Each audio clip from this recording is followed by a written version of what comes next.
ఊద పాలకూర chia seed రైస్కి కావాల్సిన పదార్థాలు ఏంటో చూద్దాం.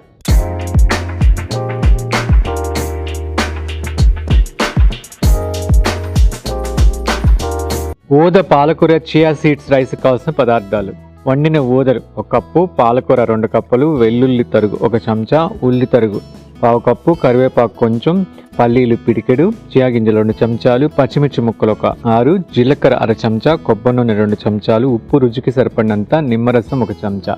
ఓకే అండి, దీనికి కావాల్సిన పదార్థాలు చూసాం కదా. ఇప్పుడు దాని ప్రాసెస్లోకి వెళ్తా, దాని గురించి మాట్లాడుకుందాం. ఎస్పెషల్లీ మనకి ఎండాకాలం వచ్చేటప్పటికి డీటాక్సిఫికేషన్ చాలా చాలా ఇంపార్టెంట్. అవి మనకి ఆకుకూరల్లో చాలా బాగా డీటాక్సిఫై చేసేటువంటి ఎలిమెంట్స్ ఉంటాయి. అందుకని మనం ఇప్పుడు పాలకూర, అన్ని కూరలు, మెంతి కూరలు అన్నీ కూడా ఈ టైంలో ఎక్కువ వస్తాయి మనకి. యాక్చువల్గా అంటే వసంత ఋతువు, గ్రీష్మ ఋతువులో మనకి ఆకుకూరలు వస్తాయి. అట్లా పాలకూర మనకి రెగ్యులర్గా అంటే తోటకూర, పాలకూర, చిరుకూర, చింతాకు, ఓకే, సోయకూర, మునగాకు, ఓకే, ఇవన్నీ కూడా మనం ఖచ్చితంగా ఈ టైంలో వాడితే మన శరీరం లివర్ ఫంక్షనింగ్కి చాలా బాగా ఉపయోగపడుతుంది. మనకి హెల్త్ కూడా, ఐ హెల్త్కి, హెయిర్ హెల్త్కి, స్కిన్ హెల్త్కి, వాటన్నిటి కూడా ప్రెగ్నెంటెడ్స్కి, పోస్ట్ ప్రెగ్నెన్సీకి కూడా చాలా ఎక్సలెంట్గా పనిచేస్తుంది అనమాట. దీంట్లో ఊదలు, so very rich in lactic acid.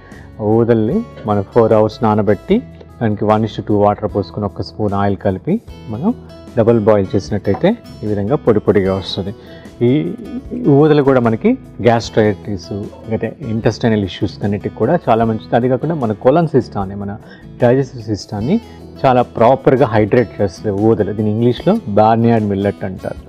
చాలా ఈజీగా అరుగుతుంది. మన కొలన్ సిస్టాన్ని కూడా చాలా మంచి ఫుడ్ అనమాట. ఇప్పుడు నేను ఒక మూకుల్లో వెలిగించుకొని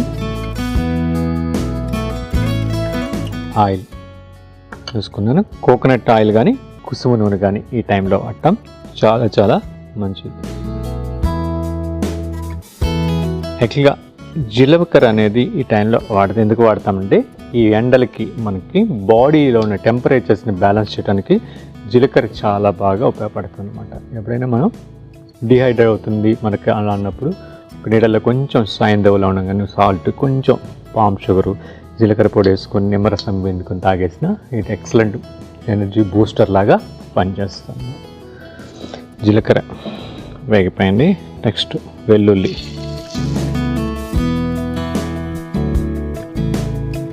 నెక్స్ట్ పచ్చిమిర్చి,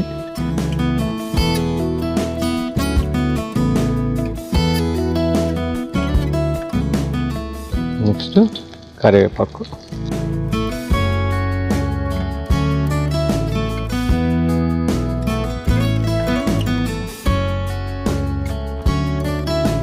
అది కొంచెం మనకి వెల్లుల్లి, పచ్చిమిర్చి, కరివేపాకు అంతా కూడా ఆ పోపులోకి దిగిన తర్వాత ఇప్పుడు ఉల్లిపాయ వేస్తాం. ఉల్లిపాయ ఆప్షన్, ఉల్లిపాయ వెల్లుల్లి ఆప్షనల్. మనం వద్దనుకుంటే వేసిపోయినా పర్లేదు. కావాలంటే శనగపప్పు, మినపప్పు, కొంచెం అల్లం తురుము వేసుకోవచ్చు. ఎవరైనా ఇది వద్దు అనుకున్నప్పుడు వాళ్ళు అది వేసుకోవచ్చు.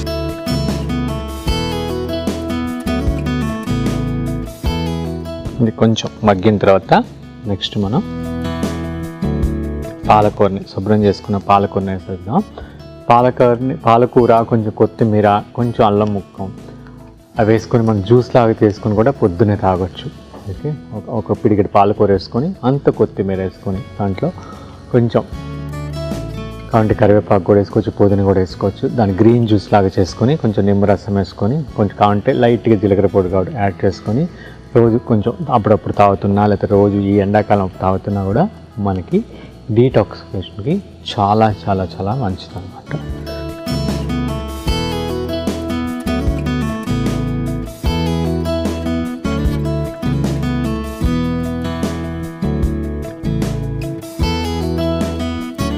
పాలకూర వేసేస్తాం. వేసిన తర్వాత మనం దీన్ని మూత పెట్టి ఒక 5 to 6 minutes మనం దీన్ని మగ్గనిద్దాం. కాబట్టి ఈ టైంలో పసుపు కూడా యాడ్ చేసుకోవచ్చు. మనం పసుపు కావాలంటే యాడ్ చేసుకోవచ్చు. ఇక్కడ మనం చియా సీడ్స్ యాడ్ చేసుకుంటాం అన్నమాట. వీటిని మనం ఒక 1-2 hours నానబెట్టి యాడ్ చేసుకుని దీంట్లో very rich protein and very rich calcium iron ఉన్నటువంటి ఫుడ్ అండి చియా సీడ్స్. దాంతోపాటు omega-3 and omega-6 very rich omega-3 and omega-6 ఉన్నటువంటి ఫుడ్. మనకు కావాల్సిన ప్రోటీన్ని కాంపెన్సేట్ చేస్తుంది. అదేవిధంగా మన లివర్ ఫంక్షనింగ్కి కూడా చాలా మంచిది, మన బ్రెయిన్ ఫంక్షనింగ్కి మంచిది. ఎండాకాలంలో మన బాడీ తాపాన్ని తగ్గించేదానికి ఈ చియా సీడ్స్ చాలా బాగా ఉపయోగపడతాయి అన్నమాట.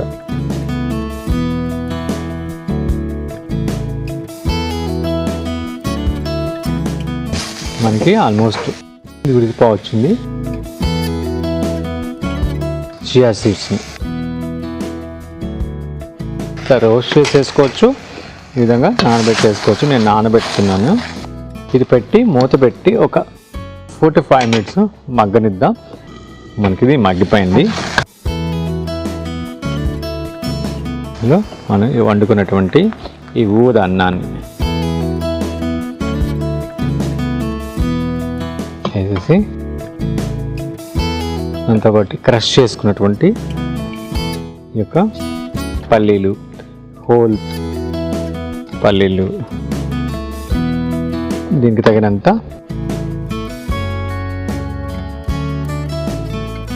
సాల్ట్,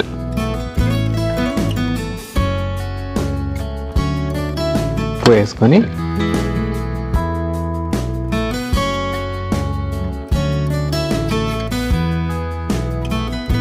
బాగా అంతా కలిసేటట్టు కలుపుకుంటే మనకి ఊదా పాలకూర చియా సీడ్ రైస్ తయారైపోయింది. ఇది చాలా సింపుల్ అండి. దీంట్లో కావాలంటే మిరియాల పొడి ఇప్పుడు కలుపుకోవచ్చు, పసుపు మిరియాల పొడి, పసుపు పోపులు వేసుకోవచ్చు. ఈ టైంలో లైట్గా మిరియాల పొడి వేసుకున్నా చాలా బాగుంటుంది.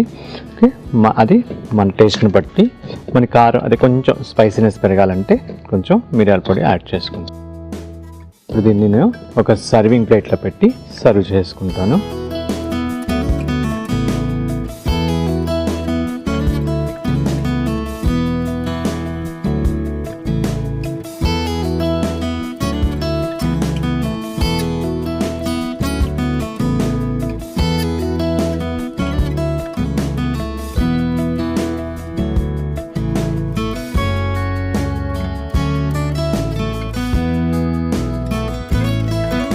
పైనుంచి ఈ గ్రౌండ్ నట్ని అండ్ కొంచెం నిమ్మరసం సర్వ్ చేసే ముందు లైట్ నిమ్మరసం కూడా పిండుకొని సర్వ్ చేసుకుంటే మనకి ఎంతో కమ్మని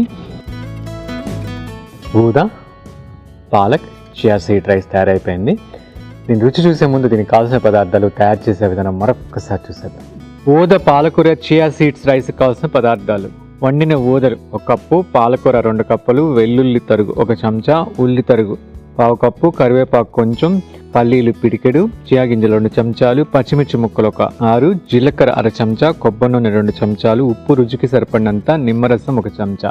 ఊద పాలకూర చియా సీడ్స్ రైస్ తయారు చేసే విధానం: ముందుగా స్టవ్ ఆన్ చేసుకుని ప్యాన్ పెట్టి కొద్ది కొబ్బరి నూనె వేసి వేడైన తర్వాత జీలకర్ర, వెల్లుల్లి తరుగు, పచ్చిమిర్చి ముక్కలు, కరివేపాకు, ఉల్లి తరుగు వేసి మగ్గిన తర్వాత పాలకూర కూడా వేసి మూత పెట్టి బాగా మగ్గించి నానబెట్టుకున్న చియా సీడ్స్ వేసి కొంచెం మగ్గిన తర్వాత ఉడికించిన ఊదన్నం, పల్లీల పొడి, వేయించిన పల్లీలు, తగినంత ఉప్పు వేసి కలుపుకొని సర్వింగ్ ప్లేట్లో తీసుకుని వేయించిన పల్లీలు, నిమ్మరసం వేసుకుని సర్వ్ చేసుకుంటే ఊద పాలకూర చియా సీడ్స్ రైస్ తయారవుతుంది.